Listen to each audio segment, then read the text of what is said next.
बेटी की माँ हूं ना। यादव परिवार, जहां रमा अपने बेटे सूरज और पति मोहन के साथ रहा करती थी। सूरज एक डॉक्टर था। अब रमा चाहती थी कि सूरज की शादी हो जाए। अजय, सुनते हो, हमारा बेटा अब डॉक्टर बन गया है। जल्दी से लड़की देखकर इसकी शादी कर दो तो मैं भी एक जिम्मेदारी से फ्री हो जाऊं। भाग्यवान, तुम बिल्कुल सही कह रही हो, लेकिन पहले अपने बेटे से पूछ तो लो, कहीं उसने कोई लड़की पसंद कर रखी हो। हाय राम, ऐसा नहीं होना चाहिए। ये लव मैरिज वाली लड़कियां ना सास ससुर की इज्जत नहीं करती। तभी सूरज वहां आता है। सूरज बेटा, देख, अगर तुझे कोई लड़की पसंद है तो अभी से बता दे, हम उसी से तेरी शादी करा देंगे। अब नहीं माँ, आपको जो लड़की पसंद हो वो मुझे भी पसंद है। बस वो आपकी इज्जत करे, मेरे परिवार को अपना समझे, इससे ज़्यादा मुझे कुछ नहीं चाहिए। ये कहकर सूरज अपने काम के लिए चला जाता है और रमा उसके लिए एक लड़की पसंद भी कर लेती है। कुछ ही दिनों में उन दोनों की शादी फिक्स करने के लिए रमा अपनी समधन के घर जाती है। ये लीजिए कमला जी, अब आपकी बेटी हमारी हो गई। जी रमा जी। अब तो बस आप जल्दी से पंडित जी को बुलाकर शादी का दिन निकलवा दीजिए, ताकि हम बारात लेकर आए और आपकी पायल को अपने घर ले जाए। जी जी, जैसा आप कहें। तो बहन जी, अब हम चलते हैं। ये कहकर लड़के वाले जाने लगते हैं। तभी पायल भी बाहर आती है। माँ जी, चलिए मैं आपको बाहर तक छोड़ आती हूँ। अरे वाह, मेरी बहू कितनी अच्छी है। नहीं नहीं बेटा, तुम यहीं रुको, तुम्हारी मम्मी जा तो रही है। इसके बाद कमला रमा को बाहर तक छोड़ने जाती है। तभी रमा कहती है, समधन जी, आपकी बेटी पायल तो हमें बहुत पसंद है, लेकिन एक बात का ध्यान रखिएगा, हम दहेज वगैरह नहीं ले रहे, लेकिन आप हमारे बारातियों का ध्यान रखना। हमारी नाक नहीं कटनी चाहिए। क्या मतलब? मैं कुछ समझी नहीं। अरे भैया, आपका दामाद पहली बार आपके घर आया था ना, तो आपने उसे कुछ दिया ना रिश्तेदारों को। चलो कोई नहीं, ये पहली बार था, लेकिन अगली बार ना हो। रिश्तेदारी निभाना सीख लीजिएगा आप तब तक। जी, जैसा आप कहें, मैं ध्यान रखूंगी कि आज के बाद ऐसा ना हो। अरे होना भी नहीं चाहिए, क्योंकि आप तो बेटी की माँ हो। ये कहकर रमा वहां से चली जाती है। रमा की कड़वी बातें कमला की बहन भी सुन लेती है। कमला, तूने कुछ बोला क्यों नहीं? और पायल को भी तो बताओ उसकी सास कैसी है। नहीं नहीं दीदी, आखिर हूँ तो मैं बेटी की माँ ना, तो ये सब तो सुनना ही पड़ेगा। और पायल को ये सब बताकर दुखी क्यों करना? उसकी शादी उसकी पसंद के लड़के से हो रही है, यही काफ़ी है मेरे लिए। मेरी बेटी की खुशी के लिए थोड़ा तो झुक ही सकती हूँ। कमला अपने मन के दुख के बारे में पायल को कुछ नहीं बताती और खुशी खुशी अपनी बेटी की शादी में लग जाती है। कुछ दिन बाद शादी वाला दिन भी आ जाता है। सूरज बेटा, देख, मैंने तेरे लिए कितनी अच्छी लड़की पसंद की है। हाँ माँ, पायल तो सच में बहुत समझदार और अच्छी है। अरे होगी ही ना, बहू किसकी है? अरे भाग्यवान, कहावत तो सही बोलो, आखिर बेटी किसकी है? माँ के संस्कार है पायल में। अच्छा, कहा है कि संस्कार? बारातियों का स्वागत कैसे करते हैं ये तक उनको आता नहीं। मैंने तो शादी से पहले ही कह दिया था कि हमें आपकी बेटी के सिवा कुछ नहीं चाहिए, लेकिन उसके बाद भी बारातियों का स्वागत देखो कैसे किया है। और संस्कार की बात कर रहे हो आप? अरे माँ, कोई बात नहीं, वो अकेली है करने वाली, तो थोड़ा बहुत आगे पीछे हो जाता है, भूल जाओ ना। ठीक है कहा बेटा। रमा, अब गुस्सा करना छोड़ दो। लेकिन रमा का गुस्सा तो काफी बढ़ चुका था, पर उसे मौका ही नहीं मिल रहा था कि वो कमला को कुछ सुना पाए। शादी के फेरे चल रहे थे, तभी कमला दौड़ भाग से काफी थक जाती है। तो सुनीता कहती है, कमला, ये ले थोड़ा पानी पी ले, कब से भाग रही है? अरे नहीं दीदी, अभी नहीं। बेटी की शादी है तो भागना तो पड़ेगा ना। अरे सुबह से ना तूने कुछ खाया है ना पिया है, ऐसे तो तबीयत खराब हो जाएगी। चल थोड़ा पानी पी ले पहले। सुनीता के काफी कहने के बाद कमला पानी पीने के लिए जैसे ही ग्लास उठाती है कि रमा वहां आ जाती है और कमला का हाथ पकड़कर कहती है, अरे वाह, ये तो देखो 56 पकवान चल रहा है। नहीं नहीं समधन जी, क्या हुआ? कुछ बात है क्या? नहीं नहीं, पहले आप अच्छे से खाना खा लो, बाराती खाए ना खाए क्या फर्क पड़ता है? क्या सुनीता जी, ठीक कहा ना मैंने? समधन जी, बात क्या है? आप इतना गुस्सा क्यों है?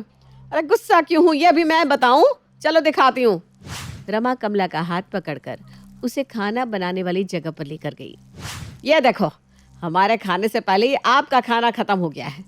ये देखो, अब बाराती क्या खाना खाएंगे। तुम लोगों के घर शादी करके तो मैं किसी को मुंह दिखाने लायक नहीं बची हूँ। अब क्या होगा, पूरी रिश्तेदारी में थू थू हो जाएगी। ऐसा नहीं हो सकता, आप रुकिए, मैं देखती हूँ। कमला जाकर देखती है तो खाना गर्म होने के लिए गया हुआ था, इसलिए वहां पर नहीं था। समधन जी, खाना तो बहुत है। बारातियों को गरम खाना देने के लिए बस वो लोग लेकर गए थे। हाँ तो पहले बताती ना आप। चलो, कम से कम कुछ काम तो ठीक से किया आपने। ये कहकर रमा वहां से चली जाती है। कमला, ये कितना कुछ बोल गई, तुमने कुछ कहा क्यों नहीं? ये तो बस मौका देखती है तुम्हें नीचा दिखाने का। अरे दीदी जाने दो ना, लड़की की माँ हूँ मैं, सुनना तो पड़ेगा ही। और इन्हीं सब में पायल की शादी भी हो जाती है। शादी के बाद पायल अपने ससुराल आ जाती है और सभी लोग अच्छे से रहने लगते हैं। एक दिन रमा फोन पर किसी से बात कर रही थी। हाँ बहन, हो गई बेटे की शादी। बहुत मेहनत हो जाती है। और बहू कैसी है? अरे बहू तो बहुत अच्छी है मेरी। कभी आ घर पर मिलवाती हूँ। पता है, कल मैं ना सोने की झुमकी लेकर आई, वही पहन कर आऊंगी तेरे यहाँ। हाँ ठीक है। काश मैं सोने के कड़े खरीद पाती। अगर बेटे की शादी नहीं की होती ना तो मेरे भी हाथों में अभी सोने के कड़े होते हैं।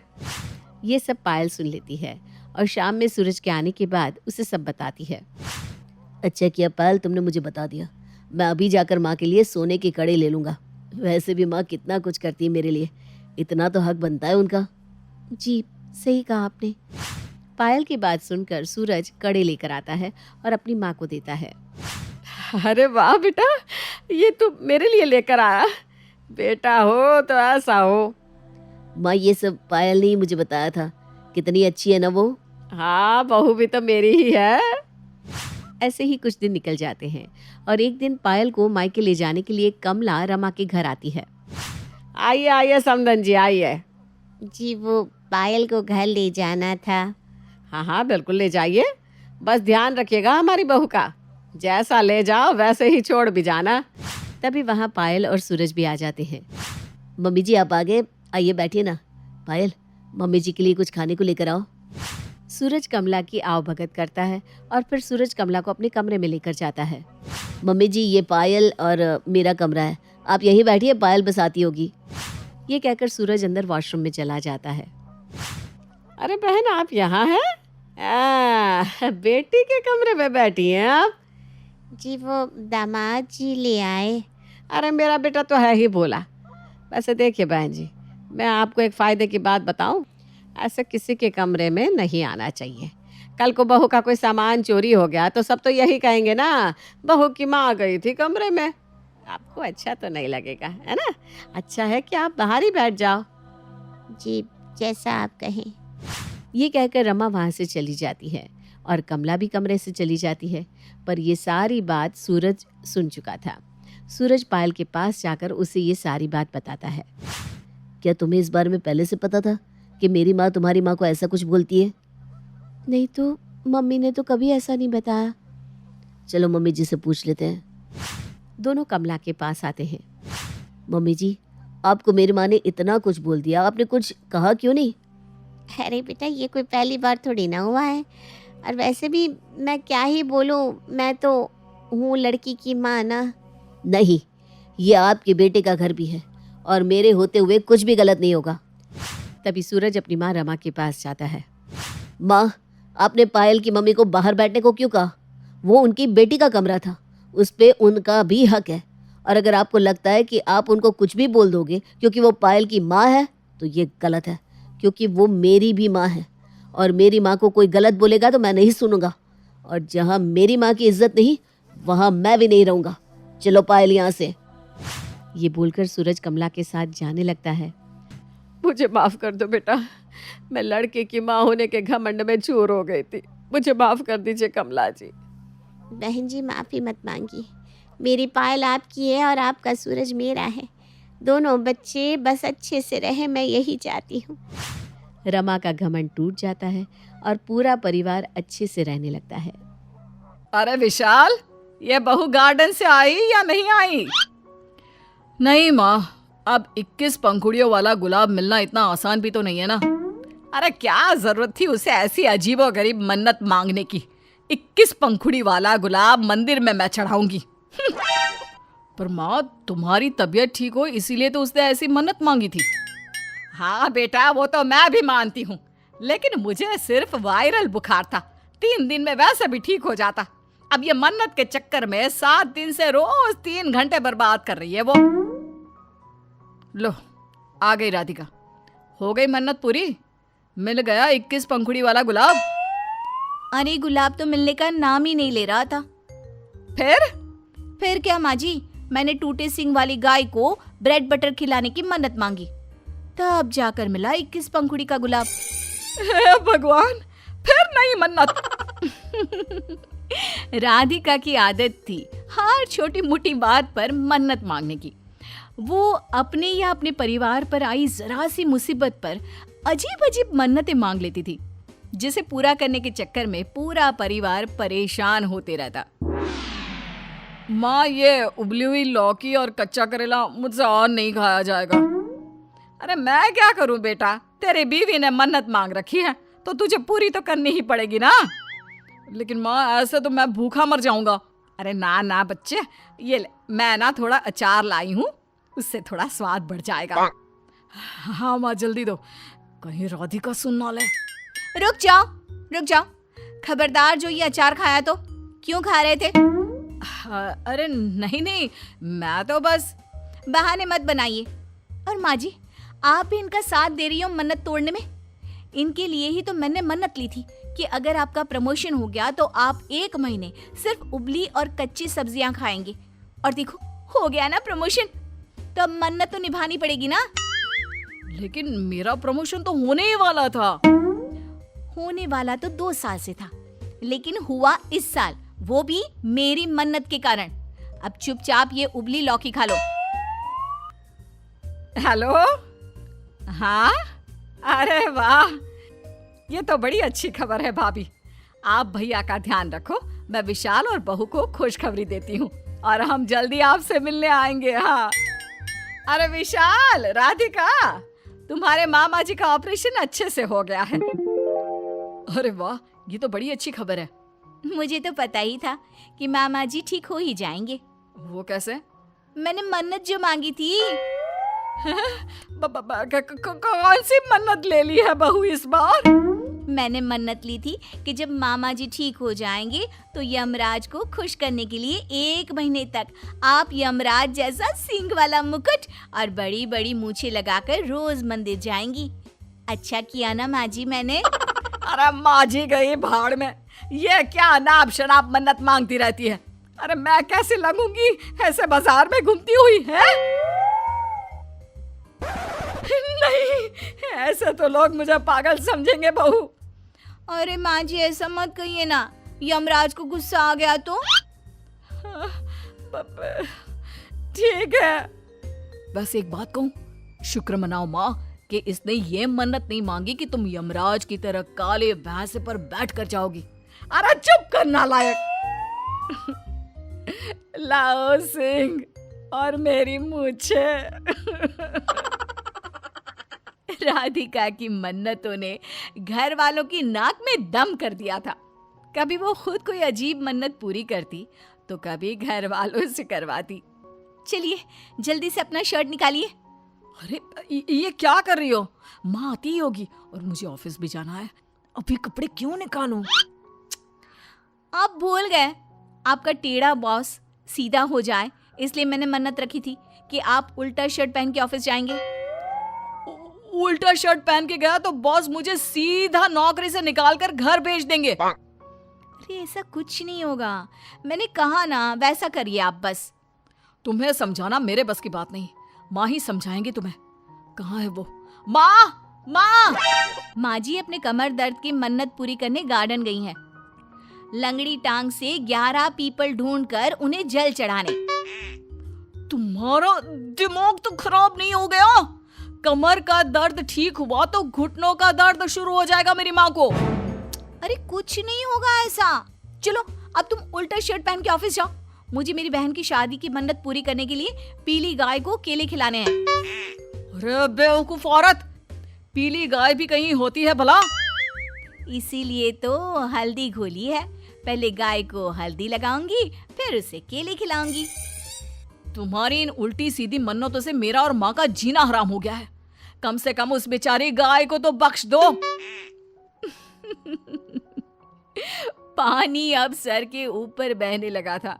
माँ जी और विशाल दोनों अब राधिका की मन्नतों से तंग आ गए थे। विशाल, तू कुछ भी करके बहू को समझा, वरना मैं कह देती हूँ मैं वापस गांव चली जाऊंगी। अरे कैसे समझाऊं माँ? राधिका तो कोई बात सुनने के लिए तैयार ही नहीं है, और तुम भी मुझे अकेला छोड़कर जाना चाहती हो। पता नहीं तुम्हें वापस बुलाने के लिए वो क्या क्या मन्नत मांगेगी।